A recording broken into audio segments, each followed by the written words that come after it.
पानी पवित्र नाही छुआ छुई भइल बा जानत छुआ छुई मतलब पेला पेली।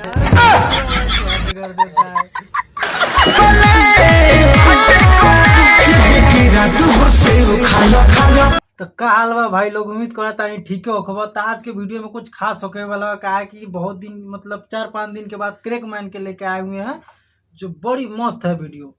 तो वीडियो में एकदम धमाल होके वाला बा। वीडियो को स्किप मत करिए जा, और चैनल पर नए वाला था तो चैनल को सब्सक्राइब कर लीजिए था, ठीक है, ताकि हमारे वीडियो अपने लोग के मिले चैनल पर। तो चलिए बेटा वीडियो स्टार्ट करते हैं, उसके बाद बात करते हैं।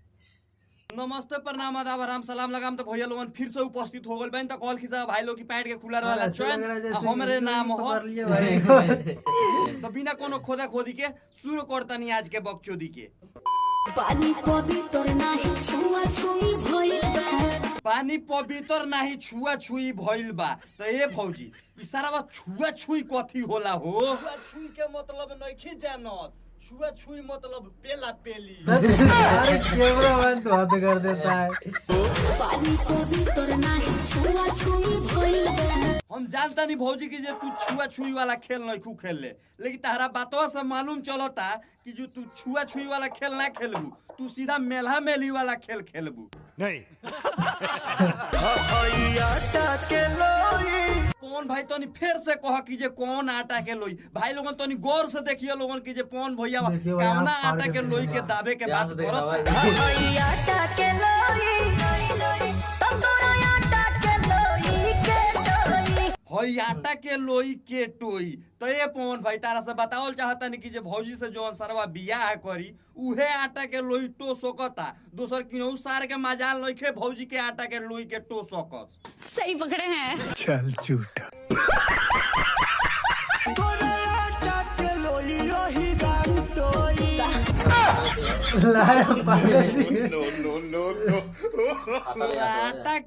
अहिरान टोई।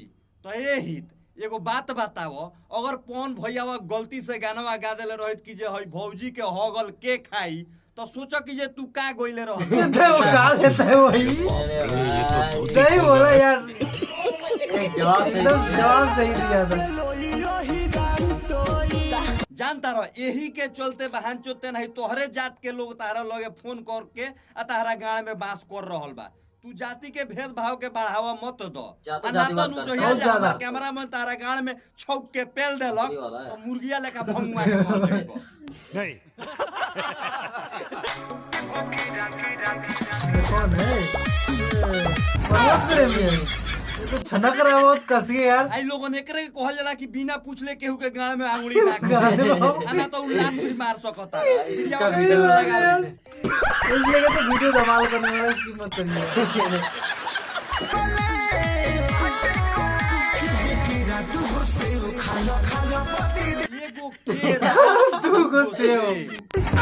गलत सोच रहा है। ना प्रमोद भाई भौजी तो लेकिन बहन चोत नहीं असली से वो देखा रहल बिया। तो तू एगो काम करो, खा लो। मना कर रहा भाई। अब देखो लोगन भाई लोगन हमरा मालूम चल गल कि जे हितवा काहे नहीं के खात।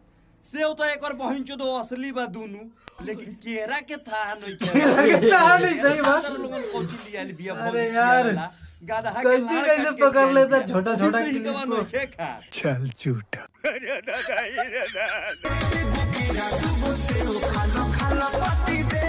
अरे भौजी तारा खियाही के बा हितवा के, तो तू सेवा तो देखा देता रू दुनु, लेकिन केरवा काहे नहीं खुद देखावत। केरवा एक के चलते नहीं खुद देखावत कि जे जहां जे हितवा केरा देखलक पैंट जमा टूंग के भाग जाई।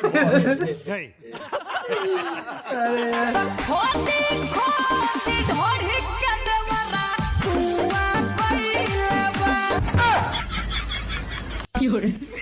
भाई को शौक लग जाता है यार बहुत ज्यादा। कुआं कइले बा तो एगो काम कर भौजी, जब कुआं हो गइल बानू तो कुआं में एक बहिन तो बड़ा ढेर पानी रहेला। हम हमार कैमरा मैनाओ तानी सो आ वही में डूब के मर जाम सो एक बहिन चोदते नहीं। अरे यार तो फिर वीडियो बनवाना है, डूब के मर जाओगे तो। जोन ढोड़ी शब्द बानू ई कुछ दिन में इनकर बहिन चोदो के मुआ दी हसन। काहे कि कोनो वही में उखी पेरता, कोनो वही में धान पीटता, कोनो ढोड़ी चाटता आ भौजी कुएं करवा ले बिया।